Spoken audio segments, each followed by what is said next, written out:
ကိုယောက်ျားကိုမုစကူဒူးနေတဲ့အခါ Love Heart Wise Channel မှကြိုဆိုပါရရှင်ဒီဗီဒီယိုလေးကလက်တလောနာမည်ကြီးနေတဲ့အကြောင်းအရာလေးတွေကိုပြသပေးသွားမှာဖြစ်လို့အဆုံးထိကြည့်မှုဖိခေါ်ပါရရှင်ကိုယောက်ျားကိုမုစကူဒူးနေတဲ့အခါမှာသိတယ်မလားကိုကနော်အထာရတ18ရက်ထဲမှာဒီယုံပရိသီအတက်ပညာပါတယ်ယုံပရိသီဆိုတာသိတယ်မလားချွဲပြည့်ပြီးအောင်မယငယ်တန်နဲ့မယငယ်မတွေဘာလို့ယောက်ျားလေးတွေကသဘောကျလဲသိလားသူတို့ရဲ့အတန်နေဟန်နေတရန်နေတရုပ်ဆောင်တာတွေကနော်သူတို့နဲ့ဥမာမယငယ်မချွဲပြည့်နေတဲ့အတန်နဲ့အရန်ကောင်းပြီးတော့နောက်ထိမိကိုဖြစ်ပြီးတဲ့ခါကျသူနတ်ပြည်ကိုရောက်နေပါပြီအင်းအားလေးနဲ့တစ်ဖက်သူကိုသွားပြီးယုံကြည်မှုအပြည့်အဝဖြစ်စေတာဟိုနော်ယောက်ျားတယောက်ကိုသွားပြီးတော့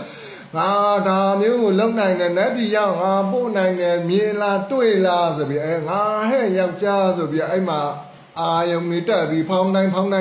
နေပြည့်ပြီးတဲ့ခါကျဟောအစင်ကိုပြေးလို့ပြောပြချင်တာကနော်အဲ့တော့ဒီအထာရတ18ရက်ထဲမှာဒါပါတယ်နော်အဲ့တော့အဲ့လိုမှမဟုတ်ဘဲနဲ့ယောက်ျားတစ်ယောက်ရဲ့ယုံကြည်မှုပျောက်ဆုံးသွားပြီနော်စိတ်ဖိစီးမှုတွေကများစီးပွားရေးဖိစီးလူမှုရေးဖိစီးဟာပြီးတဲ့ခါကျမူစကူမဒူးတာကြာတဲ့ခါကျတာဝန်ရဝေတရားရမူစကူဒူးတဲ့ခါမှကျလဲစိတ်ဖိစီးမှုကများတဲ့ခါကျခါလေးကလမ်းခုလက်တွေညှိုးသွားနော်ညှိုးသွားတဲ့ခါကျတော့စိုးရင်စိတ်ကဖြစ်ဒီခေါက်တော့ညှိုးသွားမိန်းမဖြစ်တဲ့သူကလည်းမဖြစ်တာညာဖြစ်တာဆိုပြီးတော့သိရမလားအဲ့လိုမျိုးပုံစံနေနဲ့နားလည်မှုမရှိ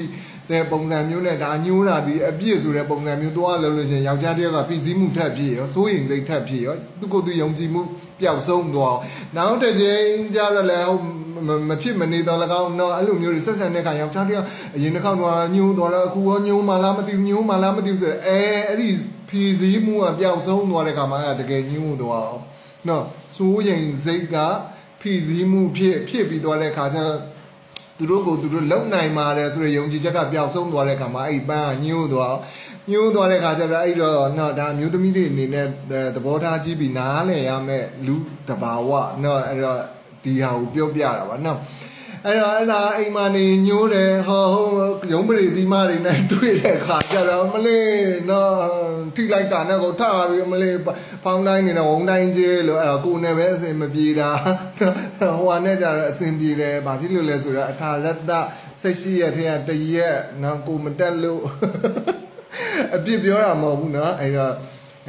ယောက်ျားတွေမှာရွှေပန်းကအမြဲတမ်းပြဿနာဖြစ်နိုင်တယ်မပြီးတဲ့ပြဿနာအပြီးမြန်တဲ့ပြဿနာညှို့တော့ရန်ဖန်ရန်ကဖြစ်တတ်တယ်ရန်ဖန်ရန်ကဖြစ်တဲ့ဟာကြီးကိုနော်ဂယုတက်ဆိုင်တည်တည်ချာချာနဲ့ကိုပိုင်ဆိုင်ထားတဲ့ရွှေပန်းကိုနော်အဲ့တော့နားလည်မှုအပြည့်ဝပေးပြီးတော့နောက်တစ်ချိန်မဖြစ်အောင်ကအများကြီးဂယုဆိုင်ဖို့လိုတယ်ဆိုတဲ့အကြောင်းနော်အဲ့တော့ယုံမတိသီးတန်လေးနဲ့အကောင့်လိုက်တာကိုရအောင်ပို့နိုင်ပါတယ်ဆိုတဲ့ယုံကြည်မှုပေးယောက်ျား